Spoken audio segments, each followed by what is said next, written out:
আসসালামু আলাইকুম। যে বিএনপি হাদির মতো জুলাই যোদ্ধা শহীদ হওয়ার পরে তাকে নিয়ে বাজে মন্তব্য করতে পারে, তার জানাজাকে ষড়যন্ত্র হিসেবে উল্লেখ করতে পারে, সেই বিএনপি যদি নির্বাচিত হয়, সরকার গঠন করে, তারা জুলাই যোদ্ধাদের নিরাপত্তা দেবে? আপনারা অনেকেই শুনে থাকবেন, বিএনপি নেত্রী নীলুফার মনি গতকাল ওসমান হাদিকে গিনিপিগ বলে উল্লেখ করেছেন এবং তার জানাজাকে ষড়যন্ত্রের উপরে ষড়যন্ত্র হিসেবে উল্লেখ করেছেন, আখ্যা দিয়েছেন। জুলাই আন্দোলনে যারা সম্মুখ সারিতে ছিল, তাদের ভিতরে যদি চিন্তা করা হয়, তবে হাদি ছিল সবচেয়ে ফ্রেশ ইমেজের। তার বিরুদ্ধে কোনো ধরনের অভিযোগ ছিল না, কোনো ধরনের চাঁদাবাজি দুর্নীতির অভিযোগ ছিল না, কোনো ধরনের অভিযোগই ছিল না। এমনকি সে কোনো রাজনৈতিক দলের সাথেও যুক্ত হয়নি।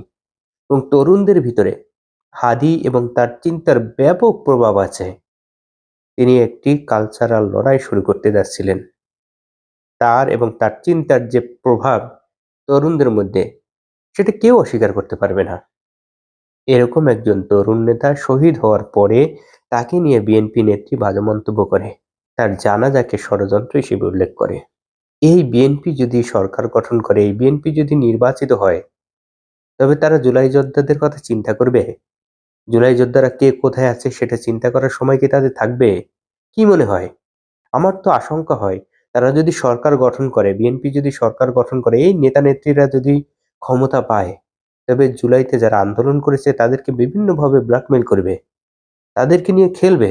আমার খুবই আশঙ্কা হয়, বিএনপি যদি সরকার গঠন করে, তবে জুলাই যোদ্ধারা বিভিন্ন জায়গায় আক্রান্ত হবে, প্রতিবাদ করলেও তাদের বিরুদ্ধে ব্যবস্থা নেওয়া হবে, বিভিন্নভাবে তাদেরকে ট্যাগ দেওয়া হবে, বিশেষ করে মবের জনক এই ধরনের ট্যাগ দিয়ে তাদের উপর অত্যাচার নির্যাতন করা হবে, বিচারও করা হতে পারে।